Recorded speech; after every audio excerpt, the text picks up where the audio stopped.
Business proposal के episode first की शुरुआत एक हैंडसम लड़के से होती है जो चलते चलते एक लड़की से टकरा जाता है तो उसकी कॉफी गिर जाती है तो वो लड़की कहती है व्हाट द हेल, पर इतने में ही उसकी नज़र उस लड़के पर गिरती है तो वो उस पर लट्टू होकर कहती है सॉरी सॉरी तुम ठीक तो हो, मैं अपने फ़ोन में थी इसलिए तुम्हें देख ही नहीं पाई।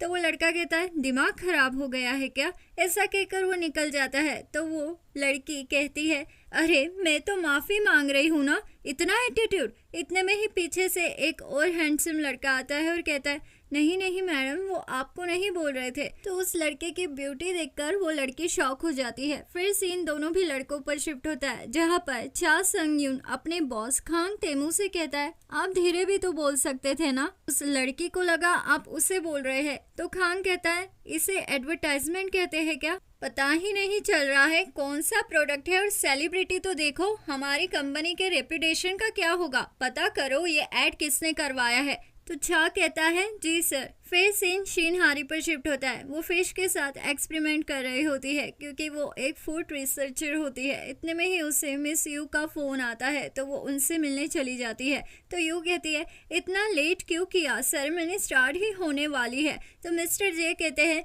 मछली की बदबू आ रही है। तो शीन हारी कहती है बहुत बदबू आ रही है क्या, मुझे पता ही नहीं चल रहा है। तो मिस्टर जे कहते हैं बदबू की दुकान है, तू इधर आ, सेंट मार कर देता हूँ। ऐसा कहकर मिस्टर के उस पर परफ्यूम छिड़क देते हैं पर उसका कुछ खास फायदा नहीं होता है क्योंकि शीन हारी के मीटिंग में जाते ही सब लोग अपनी नाक बंद करने लगते हैं। तो मिस्टर के कहते हैं मैंने सुना है कि मिस्टर कांग एयरपोर्ट से सीधा यहीं पर आने वाले हैं। तो किम कहती है और मैंने सुना है कि वो बहुत ही हैंडसम है। तो ये सुनकर हारी कहती है एक मिनट, वो हैंडसम कैसे हो सकता है जब उसके दादाजी ऐसे दिखते हैं, वो कितने डरावने लगते हैं। इतने में ही अनाउंसमेंट होती है कि मिस्टर खान आ गए तो सब अलर्ट हो जाते हैं। फिर स्टेज पर आता है मिस्टर छा स्पीच देने तो सब उसके गुड लुक्स देखकर उसी को मिस्टर खान समझ बैठते हैं। पर छा कहता है मैं मिस्टर खान का चीफ सेक्रेटरी हूँ, वो नहीं आ रहे हैं पर उन्होंने आपके काम की तारीफ की है और कहा है कि ऐसी बेकार की सेरेमनी ना करे। ऐसा कहकर छा चला जाता है तो दादाजी कहते हैं ये क्या बदतमीजी है, आजकल के बच्चे भी ना। फिर वो भी चले जाते हैं तो हारी कहती है नया प्रेसिडेंट खान काफी इंटरेस्टिंग है। फिर सीन शिफ्ट होता है मिस्टर पार्क पर जो कि कंपनी का गद्दार होता है और मैदान में गोल्फ खेल रहा होता है पर उसका एक भी निशाना नहीं लगता है। तो उसकी कलीग कहती है क्या हुआ, चेयरमैन का पोता प्रेसिडेंट बन गया है, ये सुनकर टेंशन आ रहा है क्या। तो दूसरा कलीग कहता है ये लो तुम्हारा गिफ्ट, ये देखकर तुम्हारा मूड बिल्कुल ठीक हो जाएगा। तो उस गिफ्ट में से निकलते हैं 50,000 रुपये और बाकी के पैसे कार में होते हैं। तो ये देखकर पार्क बहुत ही खुश हो जाता है। इतने में ही पीछे से खान गोल्फ हिट करता है। पार्क डर के कहता है कौन है ये। इतने में ही पीछे से खांग आता है और कहता है मैंने सुना है कि तुम अपने रिश्तेदारों से रिश्वत लेते हो उन्हें ऐड दिलाने के लिए, यहाँ तक कि अपने रखेल से तक, और तुमने अपने भतीजे से ये ऐड करवाई जो कि इतना फेमस तक नहीं है। तुम अब तक जो जी चाहे वो करते आए हो क्योंकि चेयरमैन ध्यान नहीं देते थे, पर कल से मैं चेक करने वाला हूँ। ऐसा कहकर प्रेसिडेंट कांग वहाँ से जा ही रहा होता है कि पार्क उसके पीछे भागता है माफ़ी मांगने के लिए, पर वो गिर जाता है और भीग भी जाता है तो कांग वहाँ से चला जाता है। फिर सीन ऑफिस में शिफ्ट होता है जहाँ यो हारी के बर्थडे के लिए पार्टी देने वाली होती है पर इतने में ही हारी को मीनू का मैसेज आता है। वो कहता है हैप्पी बर्थडे, तुम आ सकती हो, मुझे तुम्हें कुछ देना है। तो ये सुनकर हारी यो से कहती है देखिए मैं आज रात नहीं आ पाऊंगी, एक अर्जेंट काम है। तो यो कहती है क्यों, क्या हुआ, किसी लड़के से मिलना है क्या, ठीक है जाओ। तो ये सुनकर हारी चली जाती है और वो सब बर्थडे गर्ल के बिना ही पार्टी के लिए चले जाते हैं। फिर सीन हारी पर शिफ्ट होता है। ट्रेन में उसे उसके बेस्ट फ्रेंड योंगसू का फ़ोन आता है। योंगसू कहती है हारी हारी हैप्पी बर्थडे, वैसे मैं तेरे बर्थडे पर नहीं आ पाऊँगी, तुम कहाँ जा रही हो। तो हारी कहती है मिनहू ने मुझे बुलाया है। तो योंगसू कहती है पर क्यों, कहीं वो तुझे वो हार तो नहीं दे रहा है ना, उस दिन वाला। फिर सीन पास्ट में शिफ्ट होता है जहां उस दिन योंगसो को मिनहू के रेस्टोरेंट में एक हार मिला था, इसलिए वो कहती है वाओ यार देख ये तो गार्नेट स्टोन है। तो हारी कहती है गार्नेट तो मेरा बर्थ स्टोन है। तो योंगसो कहती है ज़रूर मिनहू ने ये उस मॉडल के लिए या उस जर्नलिस्ट लड़की के लिए या उस यूट्यूबर के लिए ख़रीदा होगा। तो हारी कहती है नहीं, उन सबको तो मिनहू ने भाव तक नहीं दिया था। तो योंगसो कहती है फिर तो ये तेरे लिए है हारी, पर वो तुझे इतना एक्सपेंसिव गिफ्ट क्यों देगा। फिर सीन प्रेजेंट में शिफ्ट होता है जहाँ योंग सो फोन पर कहती है अरे वो हार तेरे लिए था। तो हारी कहती है दोस्त को क्यों भला कोई इतना अच्छा गिफ्ट देगा। तो योंग सो कहती है हो सकता है कि वो तुझसे प्यार करने लगा हो। फिर सीन खांग और दादाजी पर शिफ्ट होता है जहाँ वो खांग की क्लास लेते हुए कहते हैं सेरेमनी में क्यों नहीं आया, तू ज्यादा होशियार हो गया है क्या। तो खांग कहता है आपको नहीं लगता कि मैं होशियार हूँ, आज तक मैंने जो भी प्रोजेक्ट किया है वो नंबर 1 हो गया है। तो दादाजी कहते हैं इसलिए मैं तुमसे एक और प्रोजेक्ट करवाना चाहता हूँ और वो ये है कि तुम शादी कर लो। तो कांग कहता है दादाजी मैं शादी नहीं करना चाहता, मैं एक बिजी पर्सन हूँ और ना ही मेरे लाइफ में कोई लड़की है।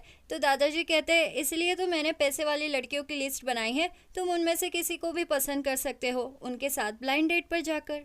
ऐसा ऑर्डर देकर दादाजी सीरियल देखने बैठ जाते हैं। फिर सीन हारी पर शिफ्ट होता है, वो मीनू के रेस्टोरेंट में जाती है और वहाँ उसे मीनू दिखता है हाथ में केक पकड़े हुए। तो उसे लगता है शायद ये उसका बर्थडे केक है और मीनू सच में उसे चाहता है। तो ये देखकर हारी जोर से भागकर जाती है मीनू को गले लगाने के लिए, पर पास में आते ही उसे केक पर लिखे कपल्स का नाम दिख जाता है। तो वो खुद को रोकने की कोशिश करती है पर वो रोक नहीं पाती है, इसलिए गले लगने के चक्कर में हारी और मीनू के बीच में केक का सैंडविच बन जाता है। तो ऊपर बैठे कपल्स बोलते हैं ये लड़की पागल है क्या, केक खराब कर दिया हमारा। फिर सीन उस कपल पर शिफ्ट होता है जहां वो लड़का अपनी गर्लफ्रेंड को वो हार पहना देता है जो कि हारी खुद के लिए कंसीडर कर रही थी। फिर केक के लिए हारी मीनू से माफी मांगती है तो मीनू कहता है कोई बात नहीं, ये लो कॉन्सर्ट के टिकट, किसी लड़के के साथ जाना ये मुझे बहुत मुश्किल से मिले हैं। तो बस स्टेशन पर आकर हारी कहती है पर मैं तो कॉन्सर्ट में तुम्हारे साथ जाना चाहती थी।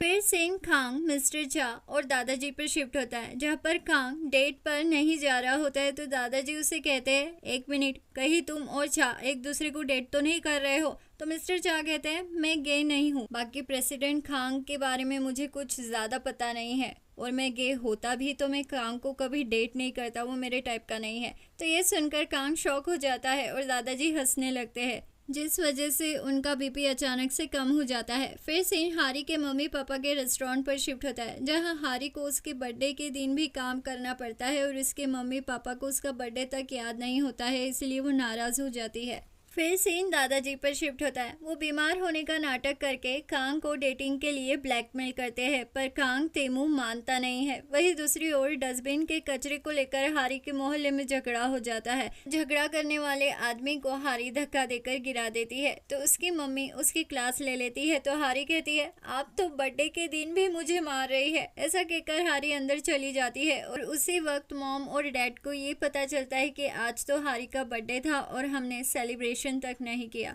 फिर सीन सुबह दादाजी और खांग पर शिफ्ट होता है जहां खांग कहता है दादाजी मैं पार्क को निकाल रहा हूँ, वो रिश्वत लेता है इसलिए बस। तो दादाजी कहते हैं वो मेरे दोस्त का बेटा है और मैंने उसे वादा किया था कि मैं उसका ख्याल रखूंगा। तो खांग कहता है ऑफिस से निकाल दीजिए, पर्सनली उसका ख्याल रख लेना।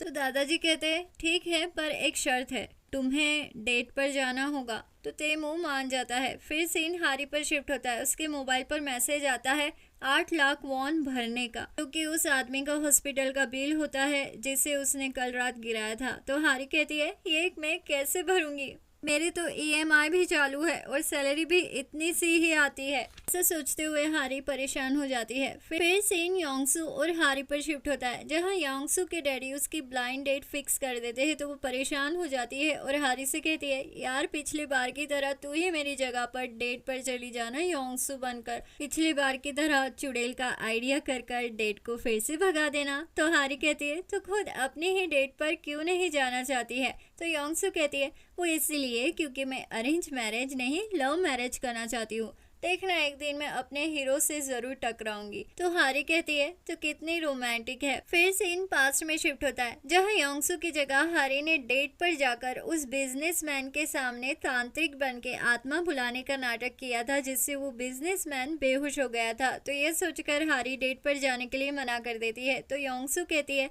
मैं तुझे पैसे दूंगी ना। फिर सीन मिस्टर चा पर शिफ्ट होता है, वो खांग से कहता है आज रात आपकी जिन योंगसुंग के साथ डेट है, अगर वो आपको पसंद नहीं आई तो 10 और डेट्स है जिससे आप मिल सकते हैं, और वो भी पसंद नहीं आई तो फिर तो सारी लड़कियां फॉरेनर्स हैं, मतलब कि आपको डेट पर फॉरेन जाना होगा। इससे तो अच्छा होगा कि इनमें से ही किसी के साथ आप शादी कर ले। तो इस बात पर खांग सोच कर कहता है, हाँ शादी का आइडिया सही रहेगा। फिर सीन हारी और योनसुन पर शिफ्ट होता है, जहां योनसुन हारी को पैसे देने के लिए तैयार होती है, इसलिए हारी डेट पर जाने के लिए तैयार हो जाती है। फिर वो डेट के लिए शॉपिंग करने चले जाते हैं और फिर मेकअप करके हारी तैयार होकर उस होटल में पहुंच जाती है योंगसू बनकर। इतने में ही पीछे से खांग आता है और कहता है, योंगसू। तो हारी पलट कर उसे देखती है और मन में कहती है, यार ये तो कितना हैंडसम है, ये इतना हैंडसम क्यों है। फिर खांग बैठ जाता है तो हारी खुद से कहती है, यार इसके चेहरे से तो नज़र ही नहीं हट रही है, मुझे ना रूड रहकर इसे भगाना होगा। ऐसा कहकर हारी योंगसू की कंपनी का कार्ड निकाल कर कहती है, आई एम सॉरी, मुझे तुम्हारा नाम पता नहीं है। तो खांग अपना कार्ड निकाल कर उसे देता है और कहता है, मैं खांग तेमू हूँ। तो हारी कहती है, क्या, कौन सा तेमू, भांग तेमू ना, खांग तेमू। ऐसा कहकर हारी तेमू को चिढ़ाती है, पर कार्ड पर कंपनी का नाम देखकर हारी की बोलती बंद हो जाती है, क्योंकि वो उसी की कंपनी का प्रेसिडेंट निकल जाता है। इसलिए वो बाथरूम चली जाती है और योंगसू को फ़ोन लगाती है, पर योंगसू फ़ोन नहीं उठाती है, इसलिए वो सोचती है भाग जाती हो, पर वो भाग नहीं पाती है और उसे वापस अपनी डेटिंग पर आना पड़ता है। फिर चाय पीते पीते उसके हाथ कांपने लगते हैं कि उसके सामने प्रेसिडेंट खांग तेमू बैठे हैं। तो वो मन में कहती है, अरे पागल, इसे कहाँ पता है कि तू इसके कंपनी में काम करती है, डर मत। ऐसा कहकर हारी अपना जैकेट फेंक देती है और कहती है, मेरे कपड़े ज़रूर इसका इरादा बदल देंगे। तो खांग कहता है, तुम्हें ठंड नहीं लग रही है। तो हारी कहती है, नहीं, मैं इतनी हॉट जो हूँ। तो खांग कहता है, पर तुम्हारे तो रोंगटे खड़े हो रहे हैं। तो हारी कहती है, वो तो बिना मतलब के खड़े होते रहते हैं। ऐसा कहकर हारी खुद को पागल साबित करने के लिए जोर से पैर पटकती है और फिर अपने पैरों से बात करते हुए कहती है, ओह हनी, तुम्हें लग गई क्या, आई एम सॉरी। और फिर वो अपने पर्स से कहती है, कहीं तुम डरी तो नहीं ना। पर इन सब के बीच खांग को मैसेज आ जाता है, इसलिए वो इन सब बातों पर ध्यान नहीं देता है। तो हारी कहती है, तुम तो मुझ में इंटरेस्ट बिल्कुल भी नहीं ले रहे हो, इसलिए मेरे फ्रेंड समांथा और रेचल तुमसे नाराज हो गई है। तो खांग कहता है, वो कौन है। तो हारी कहती है, लेफ्ट में समांथा और राइट में रेचल बैठी है, मैंने उन्हें 1 करोड़ में खरीदा है। तो ये सुनकर खांग को ठसका लग जाता है। तो हारी कहती है, क्यों, क्या हुआ, क्या मैं तुम्हें पसंद नहीं आई। तो खांग कहता है, नहीं ऐसा नहीं है, दरअसल तुमने सब सच कहा, इसलिए तुम मुझे पसंद आई। तो हारी कहती है, यार काम बन क्यों नहीं रहा है। इसीलिए वो जंगली लड़कियों की एक्टिंग करने लगती है और कहती है, चलो फिर रूम में चलते हैं। तो हारी की नर्वसनेस देखकर खांग कहता है, रूम में। तो हारी कहती है, हाँ, ताकि हम वो सब कर पाए। फिर हारी खुद से कहती है, पहले ही मीटिंग में रूम में ले जाने वाली लड़की को तो ये पक्का रिजेक्ट कर देगा। पर उल्टा ही हो जाता है, खांग रूम बुक कर लेता है और हारी बुरी तरह से डर जाती है। वो कहती है, पैसों के लिए ये सब नहीं कर सकती मैं। आगे क्या होगा जानने के लिए बने रहिए मेरे चैनल दीवाने हैं हम पर। जल्द मुलाकात होगी अगले एपिसोड में। लाइक शेयर सब्सक्राइब कर दो, अच्छे लगे हम तो मानो इतनी सी बात, दीवाने हो तुम तो। लाइक शेयर सब्सक्राइब कर दो, अच्छे लगे हम तो मानो इतनी सी बात, दीवाने हो तुम तो। अलविदा दीवानों, जल्द मुलाकात होगी अगले एपिसोड में।